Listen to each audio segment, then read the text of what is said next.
1부의 첫 번째 발표는 포스코 플로우의 김기영 박사님을 모시겠습니다. 현재 포스코 물류사업 물류기획 그룹 리더시고 전 포스코 인터내셔널 스마트 물류 PJT 리더셨습니다. 오늘 물류 디지털 전환과 스마트 물류 역량의 필요성이라는 주제로 포스코 플로우의 디지털 전환 사례에 대해서 말씀해 주실 예정입니다. 저희 박사님을 큰 박수로 맞아주시기 바랍니다. 예, 안녕하세요. 포스코 플로우 김기형입니다. 좀 정정드리자면 저희 포스코 플로우 사례라기보다는 오늘 요청해 주신 주제에 맞춰가지고 제가 발표 자료 준비했거든요. 일단 저는 이제 지금 그 스마트 물류 관련뿐만 아니라 ESG 그 현업 경력도 있지만 지금 더불어서 연구랑 강의도 좀 같이 진행하고 있습니다. 그래서 마침 제가 이번 학기에 강의하는 내용 중에 하나가 그 물류 그 인공지능과 물류 응용이라고 해서 저희가 오늘 주제에 맞는 것 같아서 제가 몇 가지 저희 강의 자료 포함해 가지고 좀 준비를 했습니다. 사실은 권호경 교수님이 다 말씀해 주셔가지고 들으면서 제 좀 약간의 이제 제가 말씀드리려고 했던 거를 대부분 말씀하셨고, 제가 오늘 발표 드릴 내용은 아마 권호경 교수님이 말씀하신 거를 좀 더 디테일하게 또 한 사례 위주로 좀 말씀을 드리지 않을까 싶습니다. 왜냐하면 제가 오늘 강의 자료 준비하면서 고민했던 것 중에 하나가, 여기에 참석하시는 제가 뭐 대기업 물류회사에 있지만, 저는 이제 뭐 무역 상사에서 시작해서 대기업 물류회사에 있지만, 지금 여기 참여하시는 대부분의 그 참여자들이 아마 중소 중견 기업 위주가 조금 더 많지 않나 싶어서 저희 물류 산업에 대해서 얘기는 하겠지만, 중소기업 또 중견 기업 물류 기업들이 어떻게 디지털 전환을 준비해야 되고, 그리고 조직적으로 어떤 준비를 해야 되고, 그리고 사례 위주로 조금 더 이제 제가 말씀드리도록 하겠습니다. 제 소개는 뭐 간단하게 했으니까 넘어가도록 하겠습니다. 말씀드린 대로 지금 제가 뭐 여기서 아주 브로드하게 얘기할 건 아니니까요. 결국은 우리 중소 중견 기업 물류 회사들이 어떻게 디지털 전환을 할 거고, 그리고 디지털 전환을 한다라고 하면 어떤 그 벤치마킹이 필요할 거라고 생각하고 있습니다. 그리고 마지막으로 조직 역량, 그리고 뒤에 강연자분들이 아마 그 HR 관련해서 더 디테일하게 심도 있게 짚어주실 거니까 아마 저는 조직 역량까지만 짚으면서 제 발표 정리하도록 하겠습니다. 물류산업 관련해서 중요성은 여기 계신 분들이 다 물류산업 종사자들이니까 제가 뭐 크게 말씀을 안 드리겠습니다. 매출액이 우리나라 물류, 여기 제가 표를 가져왔지만 물류업 관련해서 육상운수업도 있고 국제물류업도 있고, 그리고 항만, 그리고 항공도 있지 않습니까? 여기 모이신 분들은 대부분 국제물류 쪽으로 있으니까 항공이랑 해양 쪽으로 좀 많이 관련돼 있다라고 이해하시고 넘어가시면 될 것 같습니다. 사실 우리 오늘 점심 때 이제 회장님하고도 말씀 많이 나눴는데, 우리나라의 국제물류 쪽에 포워딩 쪽으로 등록된 업체가 5,000개, 저는 3,000개라고 알고 있었는데 5,000개까지라고 말씀하시니까 대부분 중소기업이 훨씬 많다라고 생각을 하고 있습니다. 중소기업이 훨씬 많은데, 그분들이 제가 이 디지털 전환 얘기가 나온 게 벌써 4차 산업혁명 나오면서 나왔는데 지금 한 5년, 6년 훨씬 지났거든요. 그런데도 아직까지도 디지털 전환이 안 됐다는 얘기는 그만큼 뭔가 문제가 있고, 혹은 문제가 아닌 허들이 있다라고 생각하실 수밖에 없다고 생각하고 있습니다. 첫 번째로는 4차 산업혁명에 대해서 좀 간단하게 먼저 말씀을 드려야 되는데, 4차 산업혁명이라는 거는 기존에 이런 1차, 2차, 3차 지나면서 새로운 전환이 된다라고 이해를 하시면 되고, 그게 IT 기반이 될 거라고 이미 현실에서 다 이루어지고 있지 않습니까? 특히나 최근에 챗GPT 때문에 많은 이슈도 되고 또 많은 도움도 받고 있다고 생각하고 있습니다. 특히나 사실 교수님이 챗GPT로 강의 자료 이렇게 물어봤다고는 하지만, 저 이거 한 그 스트럭처는 저도 마찬가지로 챗GPT를 사용해서 만들었습니다. 아마 내용이 중요한 게 아니라 저는 이 내용을 가지고 설명드리는 게 더 중요해서 챗GPT를 활용했다. 사실은 마지막에 말씀드리려고 했는데 교수님도 썼다고 하니까 저는 아예 처음부터 말씀드리면, 이거를 챗GPT를 한 3시간 동안 계속 질문을 해서 만들었습니다. 물론 21년 9월 이전 데이터로 되어 있지만 나머지는 사실 21년 9월 그 이전과 이후 지금 현재의 차이가 얼마나 있겠습니까? 사실은 활용하는 게 중요하지, 사실은 그 기술의 진보는 뭐 챗GPT 빼고는 제 생각에는 개인적인 생각이 많이 달라진 거 없습니다. 심지어 제가 지금 인공지능과 물류 응용이라는 그 과정의 수업에서 이제 매주 한 과목 수업하고 있는데 그 수업 교재는 2017년 자료를 가지고도 하고 있습니다. 왜냐하면 기술만 달라졌지 어떻게 비즈니스 그 오리엔티드 된 게 중요하지 IT 오리엔티드 돼 있는 제가 그 스마트 물류 과제를 진행하면서 그 기술을 하고 계신 뭐 쿠팡이나 아니면 뭐 빅데이터 하시는 기업들 많이 만나보는데 IT를 먼저 얘기하거든요. 근데 사실 그게 아니라 우리가 비즈니스를 어떻게 이끌어 나갈 것인지 먼저 정의를 해야 그분들이 거꾸로 거기에 맞춰서 그 IT 기술을 접목시키거나 아니면 새로 개발하거나 그런 식으로 이루어지고 있다라고 생각이 들고 있고요. 주요 기술 안에는 뭐 뻔한 얘기라서 간단하게 넘어가겠습니다. 뭐 AI 방금 얘기한 챗GPT, IoT, 클라우드 이런 거 다 있고요. 지금 다 쓰고 있습니다. 어느 회사나 뭐 지금 자체 개발을 못 하시겠죠. 어차피 중견 기업들은 자체 개발을 못 하시지만 그 활용할 수 있는 기업 그 서비스들이 너무 많습니다.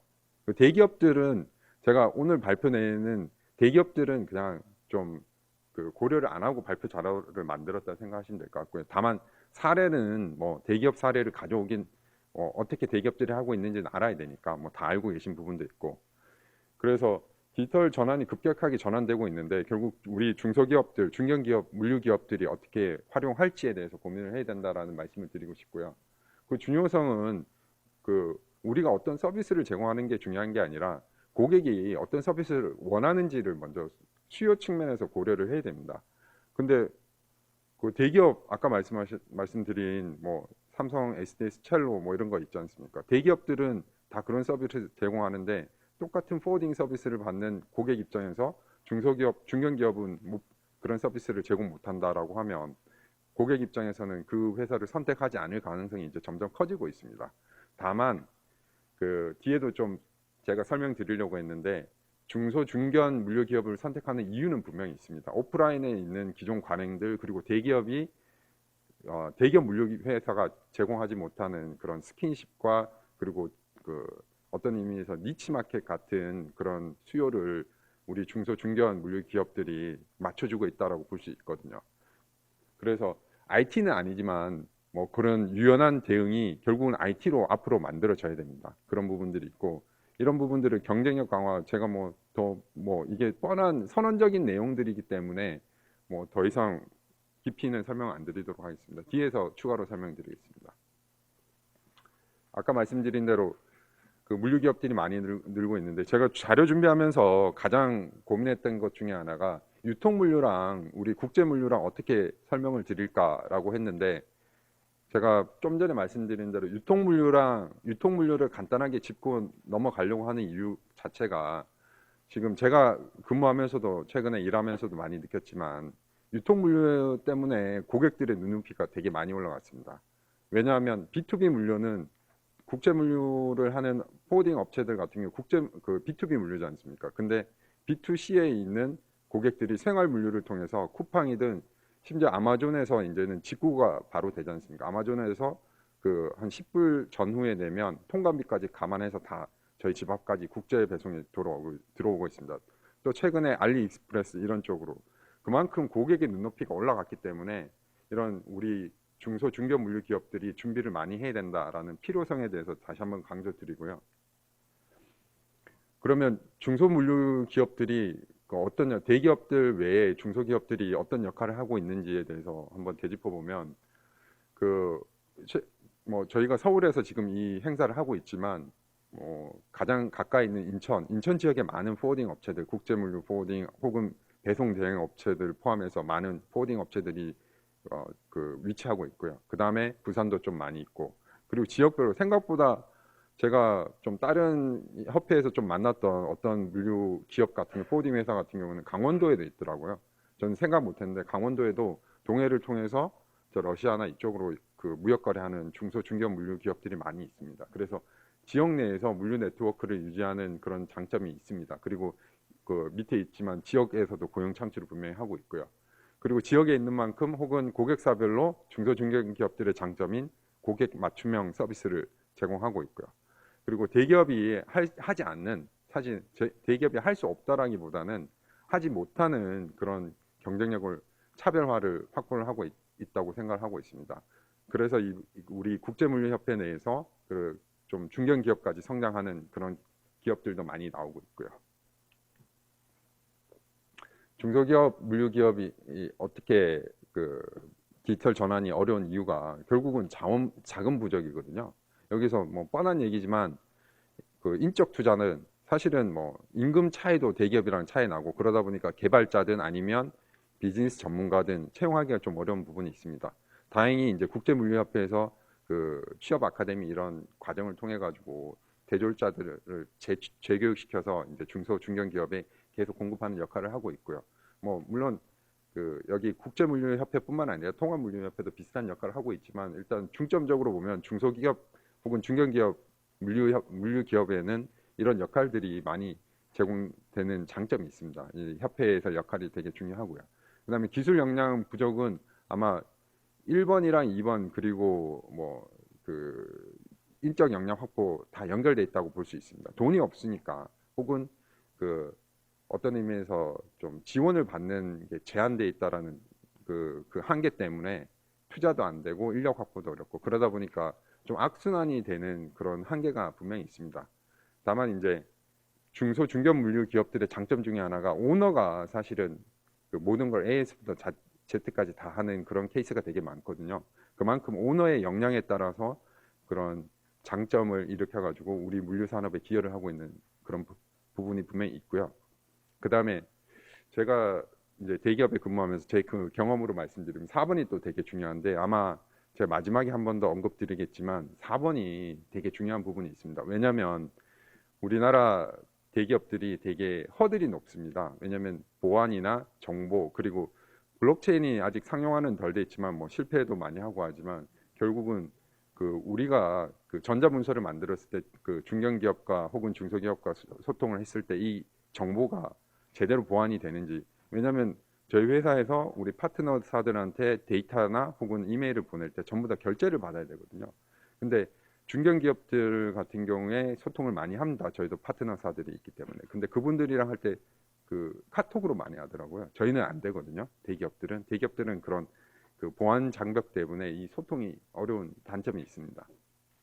근데 이런 부분들이 그 중소기업들이 어떤 의미에서 한계죠. 인터페이스가 좀 어려운 보안 관련해서 이런 부분들이 그 다른 거는 어떤 식으로든 외부 지원을 받더라도 이거는 자체적으로 어느 정도 좀 감수를 해야 되고 하지 않으면 그 어떤 큰 기업 혹은 큰 화주사들이랑 파트너십을 맺을 때는 좀 한계가 있지 않을까 싶습니다.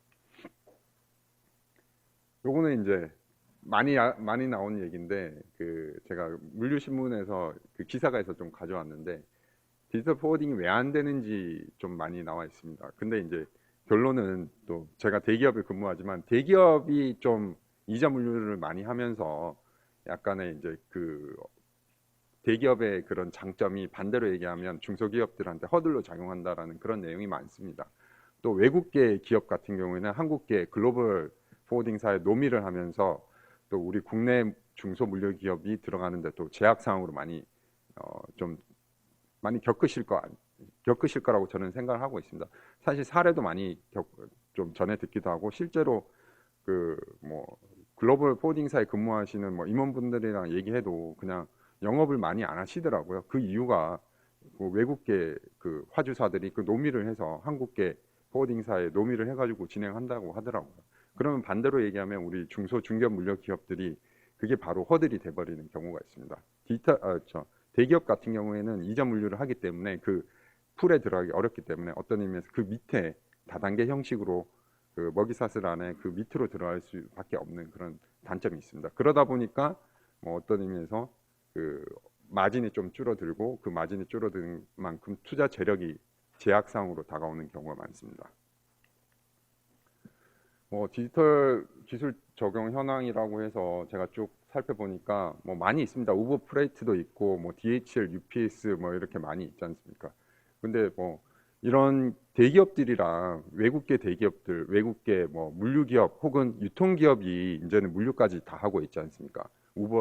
아마존도 그렇고 사실 우버 프레이트 나오기 전에는 이제 고객 그 승객 운송 위주로 했는데 전환이 돼가고 있고 아마존도 직접 그 물류 기업으로 최대 물류 기업으로 성장했고 지금 쿠팡도 쿠팡 로지스틱스랑 쿠팡 풀필먼트가 나오면서 3자 물류로 진출하고 있고 그리고 여러 가지 또 그 알리도 마찬가지로 지금 국제 물류 기업으로서 이제 알리 밑에 그 차이냐오 이게 나오고 있지 않습니까? 이런 부분들이 점점 커지고 있고 사실은 여기서 디지털 물류 기술의 적용 현황이라고 했지만 저는 이제 조금 다르게 보면 여기에 보시면 그 유통기업들이 물류 쪽으로 진출하는 케이스가 많이 늘고 있습니다. 유통기업들이 많이 늘고 있다라는 것은 반대로 얘기하면 언젠가는 그 유통기업들이 단순히 자가 물류를 하기 위해서가 아니라 이제 3자 물류로 진출하는 그런 그 어떤 도전을 직면하게 되실 수밖에 없고요. 실제로 그 아마존 이게 사실은 외국계 배송 대행이나 그 구매 대행 이렇게 저도 많이 하지만 미국에서 그 할 때 불과 1년 전만 해도 바로 이렇게 배송 대행 통해서 들어왔는데 이게 유통 전략인지 모르겠는데 뭐 그 랄프 로렌 폴로 그런 옷 이제 한국에서 직접 못 사지 않습니까? 배송 대행지 입력하면 그 결제 취소되거든요. 근데 아마존에서는 바로 옵니다. 아마존은 바로 오는 이런 식으로 바뀌는데 그게 그 그런 제조업체 그 브랜드의 선택인지 아니면 아마존의 선택인지 모르겠는데 일단 결론적으로는 우리 많은 국제 물류하거나 아니면 포워딩 혹은 배송 대행하는 중소 물류 기업들이 많이 어려움을 겪는다라고 저는 이해하고 있습니다. 이건 아까 그 권 교수님이 말씀해 주신 트레이드 렌즈 중에서 쭉 나와 있는데 저는 이제 몇 가지를 한 네 가지 그 클러스터 좀 추려가지고 좀 찍어봤는데 결국은 빅데이터 위주로 뭐 전환되고 있고 그리고 사실 새로운 기계적인 하드웨어적인 그 기술 진보는 어차피 적용하는 상용하는데 오래 걸리지만 결국 소프트웨어적으로 적용하는데 저희한테 많이 도움되는 부분이 많이 있다라고 보실 수 있고요. 뭐 여기 말씀하신 대로 뭐 클라우드 APS나 빅데이터 뭐 그 스마트 라벨 이거는 뭐 요즘 트렌드로 바뀌고 있고 블록체인도 아직까지도 살아있는 거 보니까 언젠가는 상용화 될 거라고 저는 이해하고 있습니다. 아직까지는 뭐 상용화하는데 한계가 있긴 있는 것 같습니다. 뭐 LG CNS도 뭐 그 랩을 만들어서 그 물류 자동화에 도전하고 있고요. 비즈니스 성과 개선은 아까 그 비즈니스 디지털 전환 이점 이게 다 연결돼 있다고 생각하는데요. 그 아마존도 이렇게 자체 키바 로봇을 포함해서 자동화했고 UPS도 전환하고 있고 예측 분석이나 데이터 기반 라우팅 이런 거 다 하고 있고요. 너무 뻔한 얘기니까 좀 넘어가도록 하겠습니다. 그래서 스마트 물류의 핵심 개념 간단하게 짚고 넘어가야 될 것 같은데 사실은 포워딩 쪽으로는 돼 있지만 결국 포워딩이 관여하는 게 인터모달로 보면 전부 다 복합 운송이기 때문에 그 좀 타 산업이 타 물류업계 내에서 다른 분야에서 어떻게 되는지 좀 이해를 같이 하면서 좀 가야 될 것 같고요. 제가 사실은 재원에서는 따로 이제 적진 않았지만 제가 고민 많이 해가지고 이제 재원에서 말씀드릴 텐데 결국은 그 우리가 복합 물류 주선을 하지 않습니까? 그러다 보니까 이 우리 그 공 교수님 그 말씀하신 거를 저 10분 동감하고 저도 이제 그 제언을 드리려고 했는데 결국은 이 물류 업계 내에서 포딩과 창고 그리고 운송 그 육성이죠. 그리고 항만 하역 해운 이런 전 분야에 대해서 좀 어떻게 디지털 전환이 되는지 충분히 알아야 됩니다. 그래야 서비스 수준을 맞출 수 있습니다. 왜냐하면 고객은 이만큼 돼 있는데 우리 그 교수님 말씀대로 우리가 그 물류업계 내에서 다른 분야가 어느 정도 디지털 전환돼 있는지 이해를 해야 거기에 맞춰가지고 고객에 제안할 수 있습니다.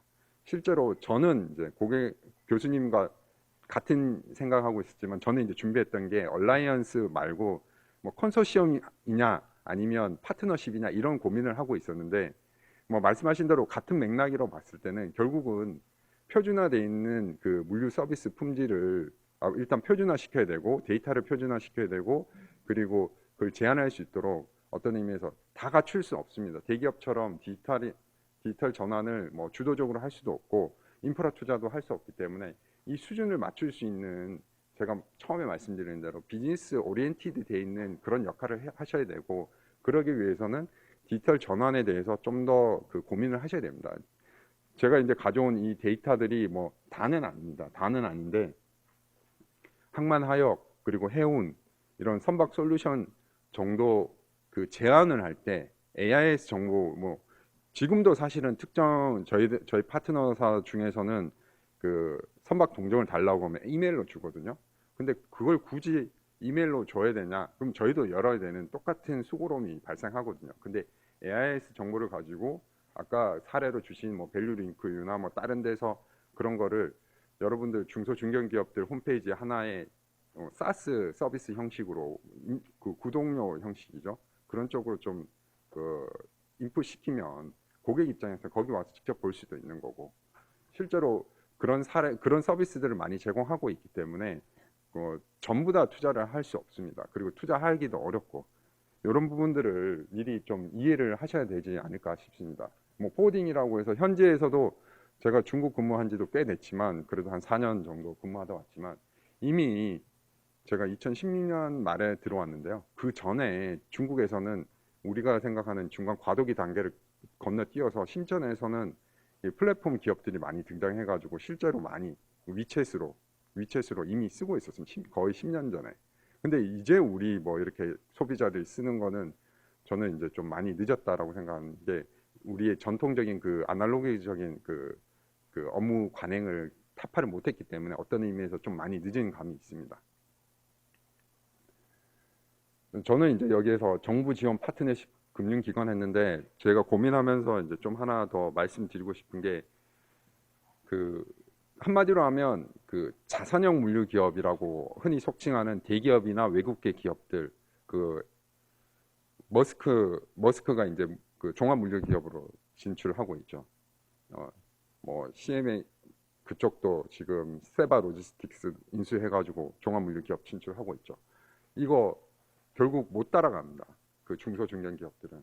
그래서 저는 아까 뭐 회장님도 말씀하셨지만 정부 기관에서의 역할도 중요하다라고 말씀하셨고 그런데 하나 더 이제 제 생각에는 제가 개인적인 경험도 있고 하지만 제 생각에는 이제 협회에서도 좀 더 나서줘야 되지 않을까. 협회랑 얘기 안 했지만 아까 플랫폼 기업들을 많이 쓰고 있는데 플랫폼 기업들이 많이 욕먹는 이유가 플랫폼 기업들이 단순히 서비스 중개를 하면서 많은 수수료를 취하는 게 유통물류 쪽에서 많이 발생하고 있거든요. 결국은 저도 이제 조금 우려되지만 아직은 그렇지는 않지만 이제 그 국제물류 쪽에서도 플랫폼 기업들이 많이 활성화되면 될수록 그런 역할들을 많이 할 거다. 왜냐하면 시장을 왜곡시킬 수 있다라고 그 우려가 되고 있고요. 또 많이 안 쓰게 될 겁니다. 많이 안 쓰려고 하는 이유 중에 하나가 우리 중소물류 기업들이 그 플랫폼 기업을 쓰게 되면 단순히 화주를 연결시킨다라고 기대하는 거와 그 반면에 어떤 우려를 하고 있냐면 고객 정보가 노출되기 때문에 그 플랫폼 기업이 언젠가는 물류를 직접 하게 돼서 우리 화주를 뺏어갈 거다라는 우려도 같이 있거든요. 그리고 전통적인 그런 비즈니스 관행도 좀 많이 있기 때문에 플랫폼 그 기업과 연계가 쉽지 않을 거다라고 판단도 들고 있고요. 근데 만약에 이제 그 우리 협회에서 그런 플랫폼 기업의 역할을 좀 같이 뭐 몇 가지 사업을 하고 있는데 이런 플랫폼 기업의 역할을 할 수 있는 그런 디지털 전환에 우리 협회사들이 못하는 거를 우리 협회에서 좀 나서서 플랫폼을 하나 만들어 주는 것도 방법이 아닐까. 왜냐하면 협회에서 만약에 한다라고 하면 공공의 성격을 띌 수 있거든요. 많이 떼지 않을 거고 그리고 화주랑 연결할 거고 이런 것도 한번 고민해 보지 하면 좋지 않을까 싶습니다. 아마 정부 지원은 협회나 뭐 이런 전반적으로 산업계에서 많이 요구하고 있으니까 바뀌어 갈 겁니다.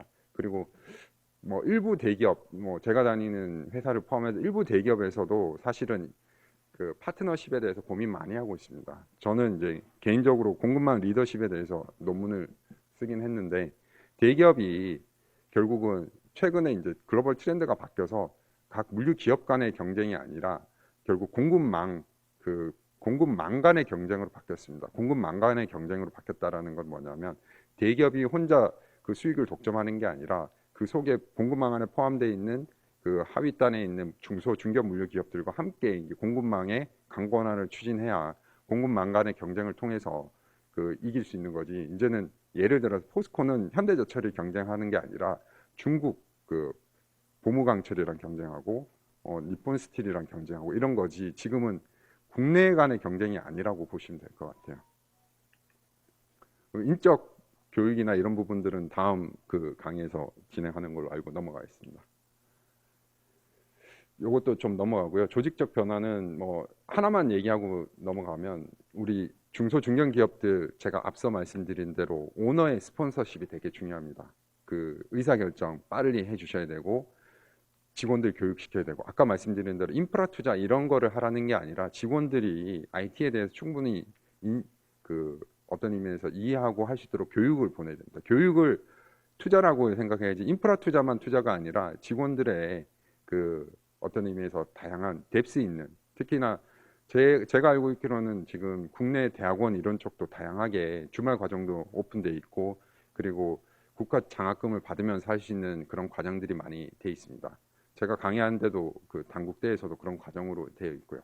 근데 그쪽에서 보면 실제로 그 기업에서 부담하는 거는 되게 작습니다. 왜냐하면 국가 장학금이 많이 나오기 때문에 기업에서 스폰서십을 줘야 학생들이 뭐 주중에 공부하라는 게 아니라 주말에 일할 수 있도록 그런 기회를 제공하고 또 반대로 얘기하면 그 직원은 의무 근무 기간이 있더라고요. 그런 과정들도 좀 많이 있는 것 같은데 뭐 주말 과정 인하대에도 있고 인천대도 있고 뭐 다양한 수도권의 많은 대학들 그리고 이런 물류 과정을 많이 개설을 돼 있는 대학들이 있으니까 일단은 교육에 대한 투자를 좀 그 오너 분들이 많이 해줬으면 좋겠다라는 말씀 드리고 싶고요. 아까 말씀드린 보안이 또 중요하다라는 얘기는 다시 한번 말씀드립니다. 사실은 요거 넘어가고 제가 이제 사례로 플렉스포트 좀 얘기를 드리려고 합니다.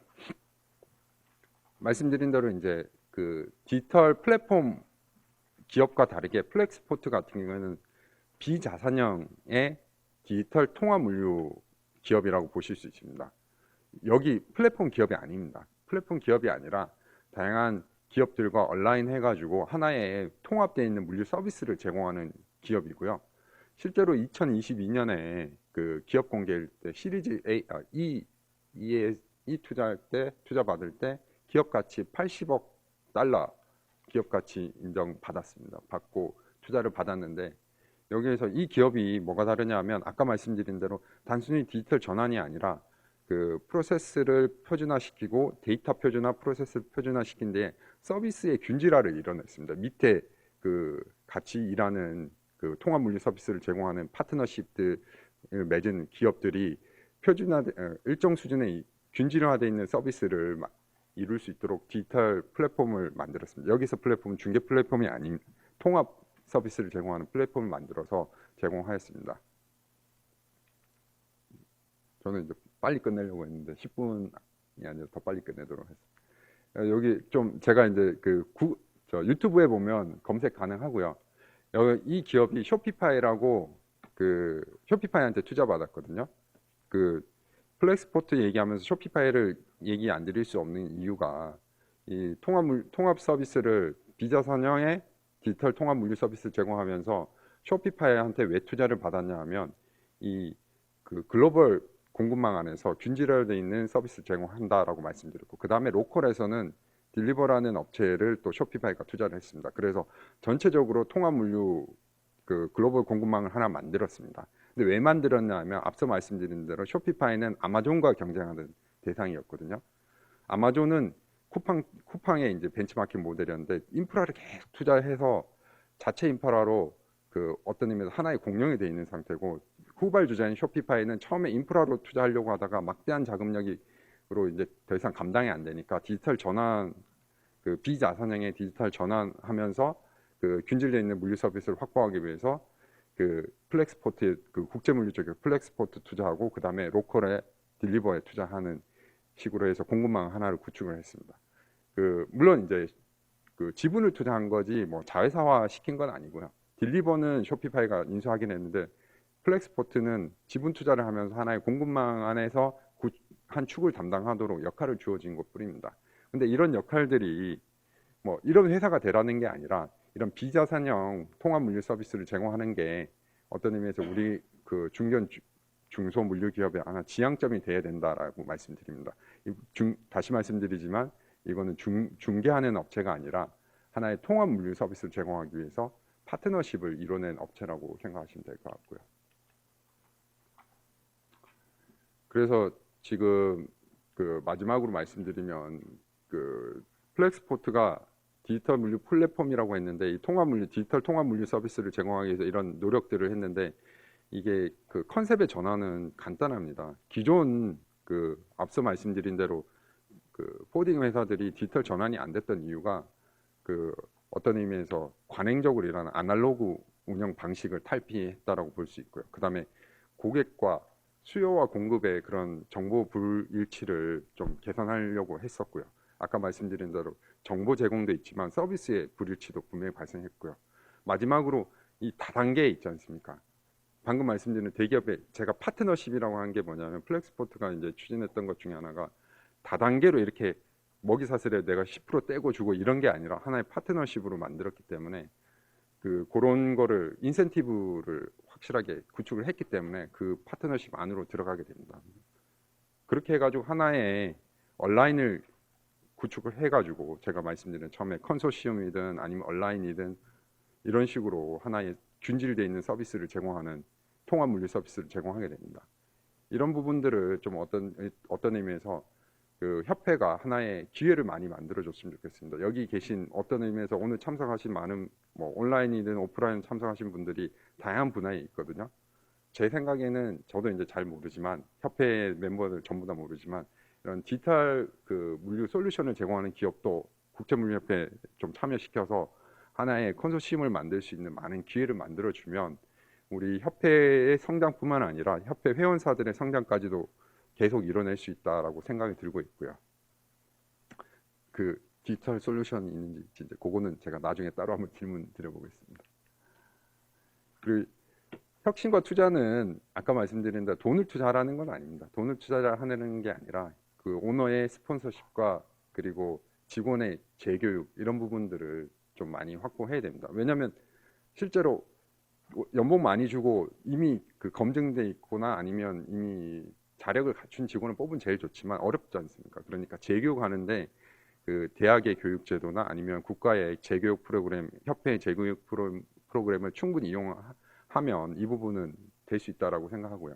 그리고 마지막으로 말씀드리고 싶은 게 예전식으로 좀 속된 말로 예전에 그 접대하는 식으로 앞으로 물류가 이루어질 수 없는 상황으로 바뀌게 됩니다. 왜냐하면 그 어떤 의미에서 계약이나 이런 표준이 많이 만들어지면서 대기업부터 이런 식으로 좀 바뀌어오고 있지 않습니까? 그래서 아직까지도 뭐 관행적으로 하는 것도 있지만 이런 거를 개선하기 위해서 그 고객이 바뀌고 있는데 우리가 예전 방식으로 접근하면 안 된다라고 이해해 드려야 될 것 같고요. 왜냐하면 제가 만약에 입찰을 한다, 뭐 중소 화주다 혹은 중견 화주다라고 했을 때 그 중견 물류 기업이 저한테 제안을 한다라고 했을 때 적어도 그 우리 상사나 아니면 오너한테 이런 제안을 받아서 이렇게 판단합니다라는 근거를 했을 때 적어도 남들만큼의 트렌드에 맞는 수준의 서비스를 제공해야 그 다음에 이제 진짜 관계로 넘어가지 이 수준을 허들을 못 넘는다라고 하면 그 다음 단계로 넘어가지 못하거든요.